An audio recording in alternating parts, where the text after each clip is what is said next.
Bonsoir Monsieur Bertha. Bonsoir à vous. Merci beaucoup d'être sur le plateau de Bonsoir le Gard. C'est une première. Vous étiez venu dans les autres déclinaisons d'émissions qu'on avait mis en place, mais pas dans Bonsoir le Gard. Donc on est ravis de vous avoir avec nous ce soir. Eh bien, moi aussi, parce que je vois cette évolution constante et cette frénésie, le travail que vous accomplissez. J'en parlais à l'instant avec Coralie aussi bien sur le quotidien et toutes les informations, sur bien sûr cette déclinaison télévisée.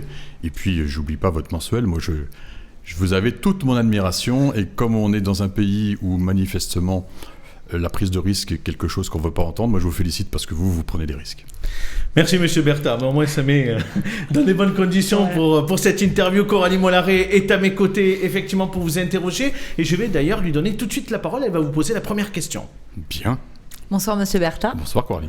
Alors paraît-il que vous adorez la radio France Inter, surtout le samedi, quand nos confrères de la radio publique font des émissions sur les affaires politico-judiciaires dans le Gard. Alors moi j'écoute France Inter depuis tout petit, donc je peux même vous décliner les grilles France Inter depuis les années 70 à nos jours. Oui, ça me fait plus sourire du tout en fait, à vrai dire, quand vous me parlez de cette émission, parce que c'est pas la première d'abord d'émission de ce genre, de ce type d'enquête, et à chaque fois quand vous êtes impliqué dans votre ville, dans votre coin de France, à chaque fois ça fait mal. Ça fait mal et on aimerait que ça cesse parce que on est dans un temps plutôt intéressant pour les villes moyennes. On est dans un temps où les villes moyennes sont en train de grandir. Probablement d'ailleurs l'effet Covid accélère parce que les gens veulent quitter les grandes mégapoles. Mais qu'est-ce qui vous embête vraiment ? Parce que c'est ce qu'on appelle dans notre métier un marronnier. Qu'est-ce qui vous embête vraiment ? Ce qui m'embête, c'est que quand vous montez chaque semaine comme moi à Paris, c'est de ça dont on parle. Donc c'est l'image que ça donne à cette ville. Et aujourd'hui, cette ville est dans une situation socio-économique très compliqué parce que quand c'est pas les affaires telles qu'elles ont été dénoncées sur France Inter samedi dernier, c'est la violence, c'est les fusillades, donc moi c'est pas ça que j'ai envie pour ma ville, c'est pas ça que j'ai envie pour mes enfants non plus qui sont tous revenus s'installer à Nîmes. J'ai envie d'une ville dynamique, d'une ville qui fait envie, d'une ville positive où il fait bon vivre, où il fait bon travailler, il fait bon développer. Et là, c'est une course à handicap. Nîmes a une mauvaise image à Paris, c'est ce que vous dites. Évidemment, bien sûr qu'on a une très mauvaise image, bien sûr. L'année dernière, vous avez soutenu le candidat Yvan Lachaud. Est-ce à dire que quand on perd, comme Yvan Lachaud a perdu, l'équipe de campagne qui était à ses côtés, est-ce que c'est plus difficile ensuite de travailler avec les acteurs locaux ? Alors, je ne pense pas que ce soit lié à ça, parce que ce qui me concerne, je pense que ça a toujours été difficile. Et c'est pas nouveau, moi ça date pratiquement des années 90, où c'est très difficile. On a toujours l'impression que quand on est, et je ne suis pas le seul dans cette situation, si on fait une histoire de Nîmes, quand on est pourvoyeur de projets, d'idées, d'envie, je sais pas, j'ai toujours l'impression qu'on devait faire peur quelque part. On a du mal à admettre ici qu'on puisse s'intéresser au développement local parce qu'on a envie de faire. Mais c'est-à-dire quel projet vous avez porté où le maire de Nîmes s'y est opposé ? La série serait très longue, je ne vais pas refaire tout mon historique. J'ai porté un projet d'institut de génétique, 250 chercheurs. Pas d'intérêt. J'ai porté le projet d'une grande université de technologie du sud de la France. Ça a été cisaillé dès le départ. J'ai, il me semble, lancé dès 1995, largement participé et contribué à lancer un grand parc d'entreprises dans le domaine des biotechnologies santé, qui sont plutôt des domaines d'actualité maintenant, et on voit comment elles explosent partout. Ça a été quasiment abandonné.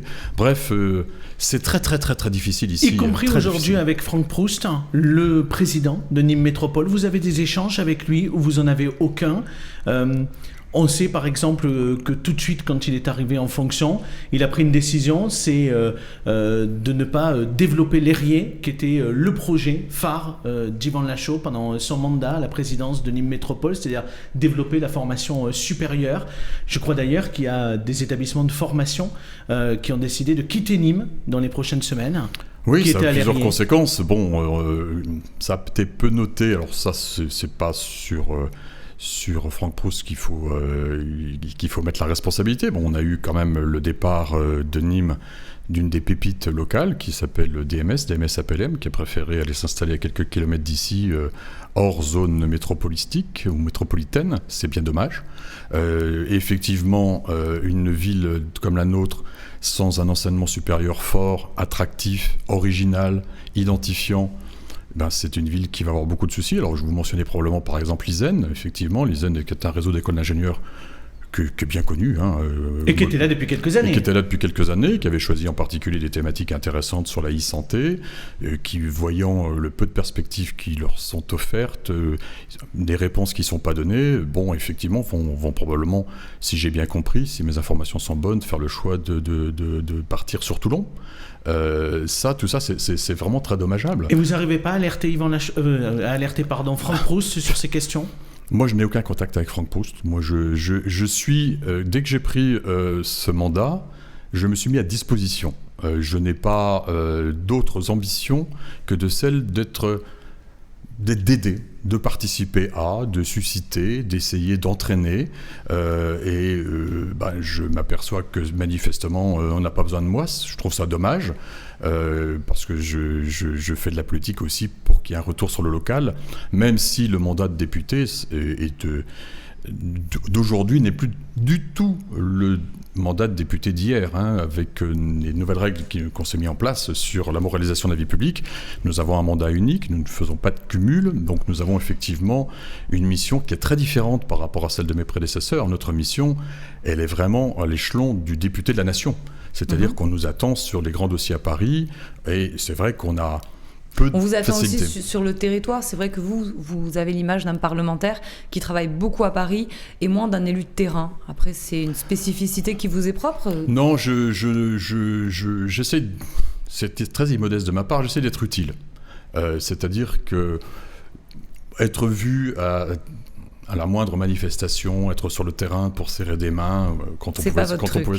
C'est pas que c'est pas mon truc, je pense que ça fait avancer rien du tout. C'est-à-dire, moi, je suis pas là pour être dans un espèce d'électoralisme effréné, pas avec le souci du mandat d'après, c'est pas du tout mon problème. Mais après, ça permet de prendre le pouls du territoire et de rencontrer les habitants.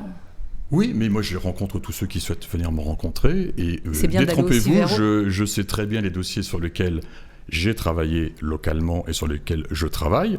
Je ne suis pas là pour en faire de la récupération d'images. Ça ne m'intéresse pas. Ce que je veux, c'est que ça aboutisse. Je vois un certain nombre de dossiers qui ont abouti et j'en vois d'autres où, là encore, si tout le monde se met bien d'accord, qui vont être de belles nouvelles pour le territoire. Donc moi, c'est ma façon de travailler. Je ne veux pas me disperser. Je prends les dossiers sur lesquels je me fais ma propre conviction. Ça présente un intérêt, et bien on fonce et je mets les moyens qui sont les miens, qui ne sont pas forcément toujours très très forts, mais qui des fois peuvent être intéressants, parce que c'est vrai que j'ai la chance d'avoir un relationnel ministériel qui est plutôt de qualité. Je crois qu'on ne dit pas trop de mal de moi à Paris. Et donc moi, quand on me sollicite, et si le dossier est clair, sincère, intéressant et correspondant à mon credo, mais aussi correspondant au territoire, je fonce. Et je peux en faire la liste ici parce que c'est pas l'objet. Un élu ouvert. Juste 2 petites questions relatives à votre mandat de parlementaire.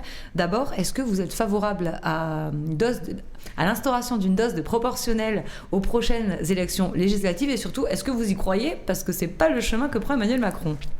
Alors, vous savez très bien la formation politique de laquelle j'émane, qui est le mouvement démocrate. Le mouvement démocrate, c'est dans sa fibre, la proportionnelle. C'est un souci, une demande constante depuis fort longtemps. Alors, attention à la proportionnelle à laquelle on fait allusion. Il faut une proportionnelle pondérée pour effectivement assurer des majorités. Mais par exemple, dans le Gard, on pourrait perdre un poste de député et à côté de ça, avoir une liste au niveau national qui nous permettrait d'élire des députés à la proportionnelle. Alors, sur les choix qui seraient faits, effectivement, là, il faut quand même réfléchir pour que chaque élu ait quand même une assise locale, me semble-t-il. Donc les listes nationales, ça, c'est pas votre tasse de thé ? Non, je pense que là, pour le compte, ça serait vraiment totalement déconnecter l'élu de son territoire. Il l'est déjà beaucoup, parce que... Moi, j'observe, et je sais que c'est une complainte de l'ensemble des députés. Ce que je vais vous rapporter, c'est qu'en fait, nous, on vote des choses qui ne sont pas sans conséquences. Je pense au plan de relance, qui quand même bénéficie à beaucoup de monde actuellement. Et c'est vrai que c'est pas nous qui en profitons, alors que c'est nous qui avons fait le boulot en amont, c'est nous qui l'avons voté, mais derrière, ce sont les élus locaux. Ce sont les locaux. Bon. Mais pour moi, expliquer... je n'en prends pas au bras. Moi, ce qui compte pour moi, c'est que ça avance. Mais sur la proportionnelle, voilà. La proportionnelle, c'est vraiment, on est sur un moment de péril démocratique. Il ne faut pas se tromper. On voit les sondages les uns les autres. On est quand même dans un moment où il y a des questions importantes à se poser, qui sont vraiment de l'ordre. Est-ce qu'on est capable de défendre notre démocratie ? Pour défendre cette démocratie, il me semble très important que la population, on se souvient du mouvement des Gilets jaunes, soit beaucoup plus associée. Aujourd'hui, on n'a pas un Parlement représentatif de la réalité politique de ce pays. C'est une chambre d'enregistrement ? C'est une chambre d'enregistrement, pas complètement quand même, parce qu'il se passe beaucoup de choses en coulisses, beaucoup de négociations, beaucoup de tractations. Mais moi, j'aimerais que ça soit encore plus le cas de demain. C'est-à-dire que l'idée, c'est que sur chaque projet, puisse, ou pas, mais puisse se construire une majorité. C'est-à-dire qu'on embarque un coup un mouvement peut-être plus à droite, un coup un mouvement plutôt à gauche, ce qui finit d'ailleurs par se faire sur certains textes, mais que ça soit de la co-construction. On négocie comme au Parlement européen. Absolument, complètement. Vous parlez des législatives, bien évidemment, on vous pose la question parce qu'elle fait sens aussi à travers les différents travaux sur lesquels vous êtes engagés pour le territoire et à Paris, et à travers notamment cette crise sanitaire où votre regard de scientifique avait du sens également. Est-ce que vous avez envie de poursuivre votre travail en tant que député ? Alors, la chance que j'ai par rapport à la demande aujourd'hui qui est faite, qu'on peut attendre d'un député, c'est qu'on a besoin de députés, et ça ne va pas plaire à tout le monde, mais qui soient un peu spécialisés. C'est-à-dire qu'ils puissent vraiment apporter par son vécu, par sa profession, son métier, un champ de compétences. Comme c'est votre cas au niveau de la génétique et du handicap. Moi, c'est mon cas sur, pas que, mais sur la santé de façon plus large, sur l'enseignement supérieur, sur la recherche, sur le handicap. Et c'est vrai que par un moyen ou par un autre, bon, vous voyez, là, je vais rejoindre un certain nombre de députés européens, enfin pas députés européens, mais des députés issus de différents pays de l'Europe pour porter un grand projet dans le cadre de la présidence de l'Europe que le président Macron aura assumé à partir de janvier. Tout ça pour dire quoi ? Pour dire que sur les thèmes sur lesquels je travaille, oui, j'ai envie de continuer. Est-ce que c'est une obligation de continuer à travers un mandat ? Pour l'instant, je n'ai pas la réponse. Mais en tout cas, je ne lâcherai pas cette affaire-là parce que j'y travaille maintenant depuis bientôt 4 ans. Et parce que vous n'aurez probablement pas terminé votre travail dans un an. Et parce qu'il y a des enjeux également, y compris des enjeux sanitaires, qui seront malheureusement probablement pas terminés dans un an. Pour autant, si je peux me rappeler au bon souvenir de M. Bertha, je crois qu'avant d'être élu, ou même quand il a été élu en 2017, il avait dit un mandat et pas 2. Oui, mais c'est pas exclu que ça soit le cas. Mais pour l'instant, je n'ai pas pris de décision. Il n'y a que les imbéciles qui ne changent pas d'avis. D'abord, et puis ensuite, franchement, je ne suis pas sûr que cette question intéresse grand monde à l'instant T. On a des échéances qui me paraissent on ne peut plus sérieuses, qui sont se sortir de la pandémie. Et si vous suivez l'affaire comme moi, et je sais que vous le faites, c'est loin d'être le cas. 2, on est dans une situation politique périlleuse. Vous savez très bien que même mon élection, je dirais qu'un mois et demi avant, on en aurait parlé. Je vous ai demandé de quoi vous parlez. Parce que le temps politique aujourd'hui n'est plus le temps politique d'hier. Moi, prédire, et je ne suis pas prédicateur, ce qui va se passer dans ce pays dans les 2, 6 mois, 1 an, je m'y fierai pas. Non, mais la question, au-delà d'obtenir une réponse ce soir, elle était surtout de dire que dans le cadre aussi de cette dernière partie de mandat, à travers, y compris la crise sanitaire, vous avez beaucoup auditionné, vous êtes beaucoup intervenu, vous avez beaucoup travaillé sur ces questions-là, y compris sur la stratégie de vaccination. Vous avez pris la parole à l'Assemblée nationale en décembre dernier, donc c'est compliqué d'imaginer que Philippe Bertha, il n'a pas envie de continuer dans un an. J'irai plus loin, parce que je suis allé plus loin que les points que vous mentionnez. Bon, le travail sous une première forme a été, comme je parlais bien de la deuxième partie. Ouais, a été monté en haut lieu. C'est-à-dire, je travaille actuellement, justement, en lien avec mon parcours, en lien avec tout ce que je fais sur les maladies génétiques, sur les maladies rares, sur la pandémie.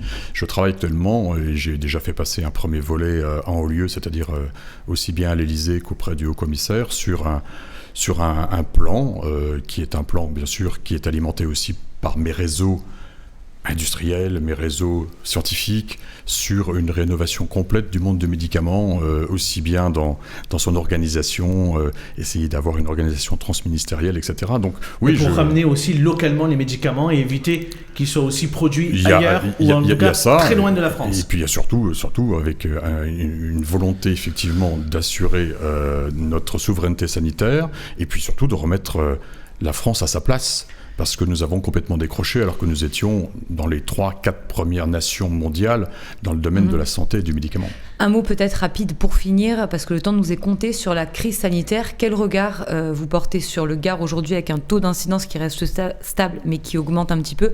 Et deuxième question, sur la stratégie de vaccination, quand est-ce qu'on aura assez de vaccins? Et puis pareil, quel regard vous portez sur cette stratégie qui a été beaucoup contestée, qu'il est encore? Alors, elle a été contestée, moi je ne vais pas discuter. Cette stratégie a été présentée par le Premier ministre, je m'en souviens bien puisque je suis intervenu à cette occasion-là, le 17 décembre, et toute la stratégie a été dévoilée ce jour-là, et vous pouvez reprendre le texte fondateur de cette stratégie.